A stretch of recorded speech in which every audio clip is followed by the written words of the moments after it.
Why is it so hard for people that have a lot of this information? Maybe they have the intellect and maybe they even know everything you talk about. Maybe they've even studied it. But why is it so hard for them to get into the emotional part of the healing process? Well, I mean, you just said it. They've defended themselves through intellectualization, which is all about shame. When we intellectualize a problem, it's a self-protection mechanism against, pretty severe childhood shame. Again, it's protecting the parents. I don't want to go there. I don't want to get into truth of what I experienced. So I'm going to intellectualize it. John Bradshaw talks about that in his book. What is it?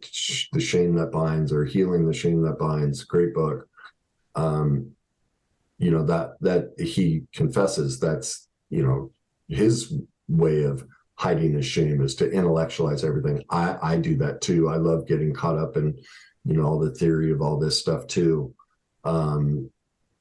Because I also have that mantra of childhood. So do you see why I would intellectualize it? Do you remember we talked earlier what my biggest judgment of other people is?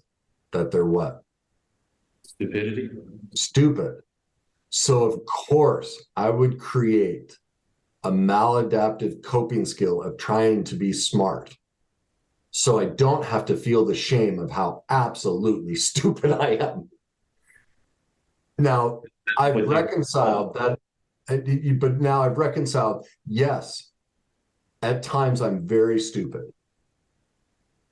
And no matter how smart I ever get, I will still make stupid decisions because I'm human and limited. I'm also not, in the same token, I'm not stupid. So in other words, I'm both. I can live in both and accept both sides. I don't have to splinter it off. And so the person who's intellectualizing it, who understands it all, has read it all, but can't embody it, they've just set up a really complicated, smart, intellectual process to avoid really core thing that's very simple. But it makes them feel so simple and small and possibly stupid that they come over top of it with the polar opposite. Yeah. To try and make themselves not feel how small and insignificant. Wait, let me say it differently. To come over top of the direct and indirect messages and behaviors which they embodied as I am small, insignificant, and don't matter. That's what they're protecting, is how big that wound is. And so that's why they know it all, but can't feel it all. Yes. It's too big. And so they would, and most of the other piece to that is they're not using a deep enough process. They're not.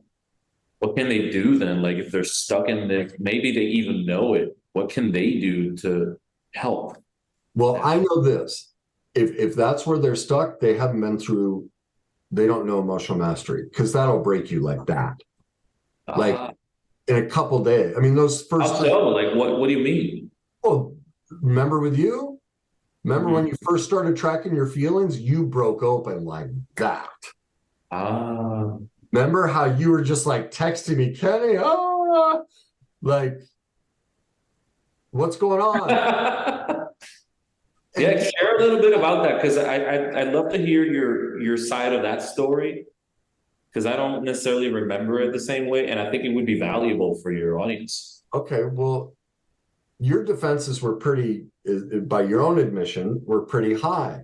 Well, remember the times we'd have Zoom calls and there wasn't any video and you had to mute it. Yeah. Because Yeah, I muted myself so you wouldn't hear what was going on with me. When I was laughing, when I was crying, things like you that. were breaking up emotionally. Yeah. You couldn't, it was, you weren't really in control of yourself emotionally and didn't know how to process it. It was too big. And so you couldn't decipher, am I being appropriate or not? I better not let anyone see this because I don't know it's too big for me. I'm not comfortable with it yet. Right.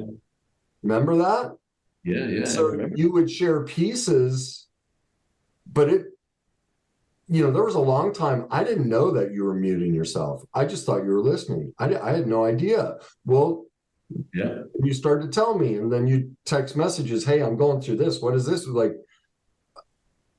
well, it didn't, like, that's a thing. Just track your feelings 3 to 5 times a day. Grab that feelings wheel off my site for free or take my free course. Track your feelings. Man, what am I feeling? Where in my body do I feel? What's my first memory? And your life, that first day, your life will change. You'll be aware of so much stuff and then you try it for 30 days. One of your other questions was something about authentic self and, us thinking we know who we are. You'll find out real quick. There's a whole side of you you've never investigated. Now what's so heartbreaking to me is that scares most people. Mm. They're like, oh, and they don't know why it scares them. Well, that's the worst day cycle, the shame and denial portion, because specifically shame. When they hear me talk about how their life is going to radically change and they're going to find something completely new about themselves, that triggers 2 fears. One, wait a minute. No matter what my age is, that means I'm stupid. I'm inadequate. I don't know who I am. That means I'm a fraud. I don't want to admit that about myself. Now, why don't they want to admit that self? Because of the underlying shame from their parents who sent the message, you're a fraud, you're not good enough. So they're reliving it right there. Just in that fear reaction over it, they're reliving childhood trauma. They don't even know that's what their fear is, of the messages they got sent that I'm inadequate. Because a child is born with inherent worth and value, and they know it. They know it. That's why they smile so much. That's why they're all peacocks. Because they're just, I am so beautiful. Look how naked I am. Aren't I pretty? There's no shame. Shame is learned.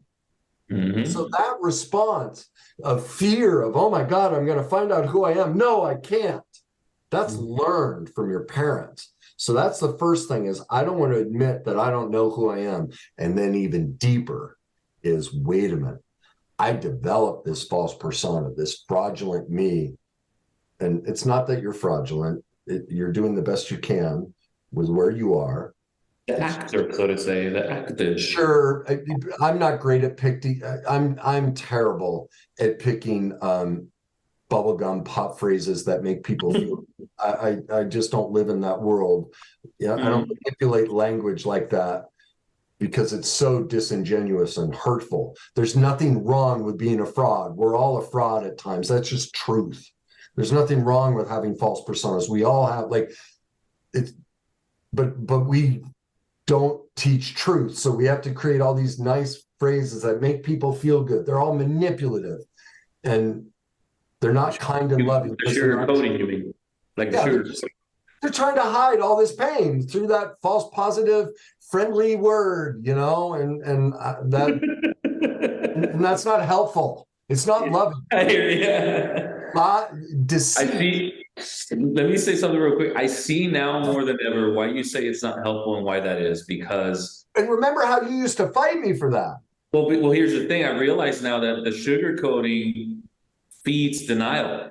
Because when you say the word fraud, there's obviously shame, and reality enters with shame, right? And so it's like, no.